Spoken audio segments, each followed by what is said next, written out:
agree with you. You are not crazy. Your views are not evil. What is happening to this country right now is completely and totally wrong. And that will be obvious to everyone someday when our French Revolution has ended. For now, most are too afraid to say that. One of the reasons we get to say that, and often do, is that Fox News is an independent company. We are not dependent on the progressive tech monopoly Google to make a living here. Thank heaven. Most media companies are dependent on Google. Google controls 70% of all online advertising. Damn. So if you're in the news business, you obey Google. When Google tells you to do something, you do it. You have no choice. They can bankrupt you in a minute, and they will. In all of human history, no single entity has ever had more control over information than Google does right now. So if you're worried about the concentration of power in the hands of a few unaccountable actors, and you very much should be, nobody has more unchecked power than Google does. This afternoon, NBC News decided to use some of Google's power to shut down a couple of its competitors. Power is useful for that. An NBC employee called Adele McComo-Fraser forwarded Google executives a screed from a left-wing activist group in England denouncing two sites, Zero Hedge and The Federalist, as, quote, racist. Google immediately took the bait, of course. The company threatened to ban both news organizations from Google's ad platform. In other words, to cut off their revenue. Adele McComo-Fraser was thrilled by this. She immediately fired off a victory tweet boasting about the censorship she had inspired. She called the two sites far right. That's a term that has no meaning, but does suggest some kind of immoral behavior that Adele McComo-Fraser disapproves of. At the end of her tweet, she thanked the activists who helped her to silence competing views, quote, for their hard work and collaboration, exclamation point, hashtag Black Lives Matter, with 3 raised fists at the end. Adele McComo-Fraser seemed very satisfied with herself. She had done her part for the revolution today. So what did Zero Hedge and The Federalist do to deserve this, to be demonetized? Well, we asked Google, and they told us that the two sites maintain unmoderated comments sections. In other words, readers get to say what they want. Google finds this intolerable. Faced with destruction, The Federalist had no choice but to submit to Google. The site deleted its comments section entirely. No more saying what you think about articles on The Federalist. Google has banned that now. Zero Hedge still does have comments, so it has been demonetized. We'll see if they can continue operating. All of this raises an interesting question, though. Google says it now holds conservative websites responsible for the comments of their readers.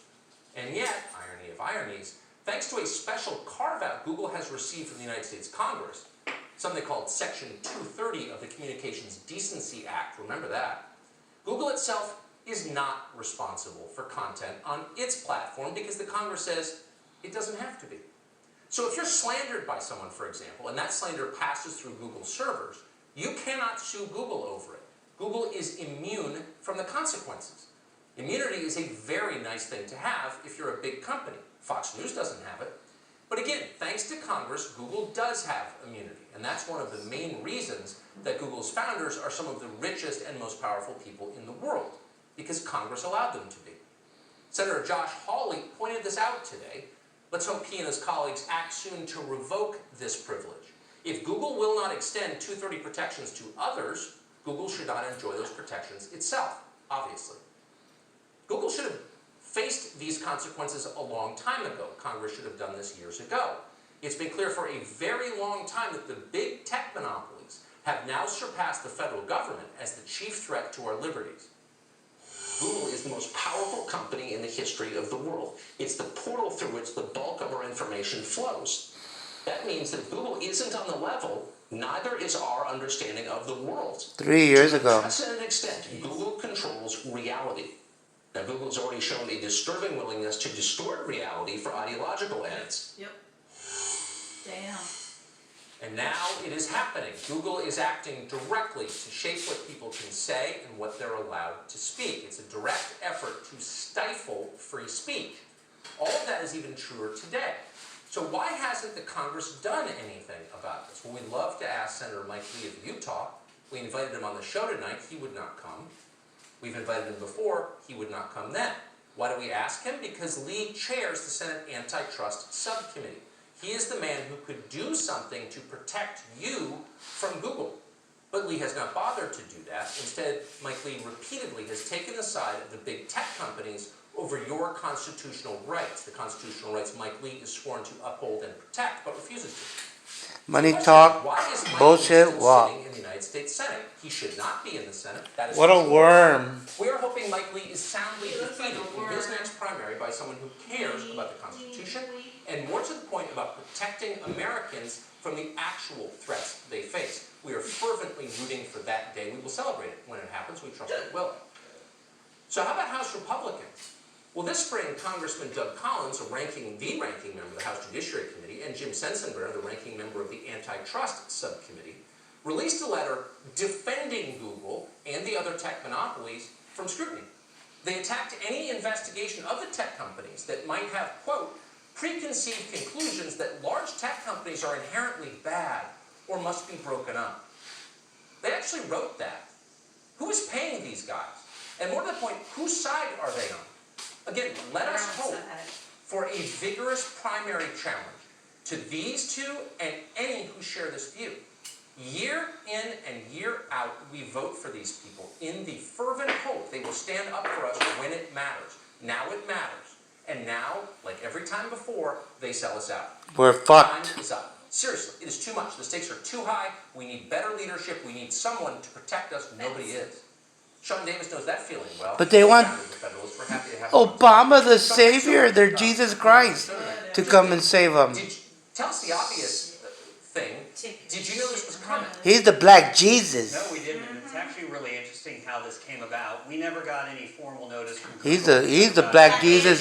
He's the black Jesus that really needs to be put up in that cross, because you know that motherfucker ain't gonna resurrect. The vultures will eat him. At the Federalist, she didn't email me or my partners or my He will peers. become the They worm said, that the Google maggots he monetized you. What do you becomes. think about that? And it's at that point where we started reaching out to connections that we have at Google and found out that it turns out, yeah, something was going on there, but it wasn't what NBC or Ms. Fraser had said.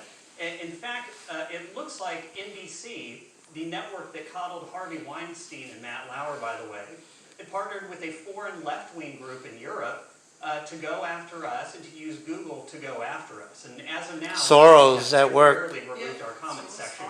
I can assure you they will be back. We are back in Google's good graces, but this is a pretty terrifying example of the power that you have between the unholy union of corrupt media and monopolistic tech oligarchs. Well, that's it right there. And I think all of us have gotten over our shock at watching so-called journalists promote censorship, which they relentlessly do. The Daily Beast, CNN, NBC, all have pushed censorship and gotten it. But you got to kind of wonder, are laws being broken here? We have an election looming on the horizon. We have news companies trying to put their competitors out of business with the help of a monopoly that only exists because it has a special carve-out from the United States Congress. Where is the Congress? Where is the Justice Department? Why isn't anyone stepping in to stop this? Now, Well, that's a great question, and we wondered the same thing. We were subjected to all these demands in 2016 and after to get rid of foreign interference in our elections. Because the politicians have been waxed already, man. NBC, that with the Orwellian name, the NBC News Verification Unit. They've had such a thorough greasing. Seeking, with another left-wing foreign group to deplatform. Probably millions every year they get away with it. One that's supposed to be defended and made sacrosanct under the First Amendment, and trying to get us deplatformed by going to their left-wing friends at Google. So I think there are a lot of questions that need to be answered, especially by those involved at CNN, who put forward a completely false and maliciously so article attacking us, slurring us, and slamming us and defaming us with things that had no basis in reality whatsoever. And if this were a just world, there would be accountability for that. There would be accountability for fake journalists who go around trying to destroy their competition for the crime of criticizing them. and especially siding with the most powerful company on earth. Google has a Google monopoly on search. The Justice Department is looking into that. Let's hope they break up Google. But in the meantime, and Donald Trump Jr. actually today tweeted about this. I thought he made a really good point. This is intentional interference in a presidential election. No? I mean, what else could it be? That's what it is. So if the government takes That's care absolutely what of it is, and it's being done Google by and people, everything is who transmitted claim by to the be government, journalists, who they'll claim make it to look like, believe oh, it's a in free communist speech, country now. and freedom of expression, and it's not just that somebody That came wouldn't be after so us and tried to because deplatform they us. still talk shit The about whiny Trump. crybabies of the left do this No matter all the what time in their it arguments. is, They we're can't win just arguments, so they idiots. try and shut them down. But to see this come from actual journalists who claim to believe in the First Amendment, that was remarkable. And the other thing is, we're a pretty big organization. We're influential. We have a big audience, and we have a lot of influence. We were able to stop this. Now, most people, 99.99% of people who get canceled or deplatformed by these little Marxist crybullies, they don't have any recourse. And it's what's That's right. happening to them that's the real crime. It's not what's happening to us. And no one is protecting them. All these people you vote for in the hope that when it comes down to it, they'll protect you. All of them are AWOL. It's really revealing, I would say. Sean Davis, great to see you tonight. Thank you. Thank you, Tucker. It's not just conservative publications who are being targeted, it's individuals as well. Yesterday, a photo emerged of Oklahoma State football coach Mike Gundy wearing a shirt from the media outlet OAN on a fishing trip. Why? Who cares? People can watch whatever they want on television, correct? And they can wear whatever shirts they want. You thought that was true. You thought that was your right as an American. But in this revolution, Gundy's shirt selection was an ideological crime. Current and former players denounced him. The school's president then denounced him.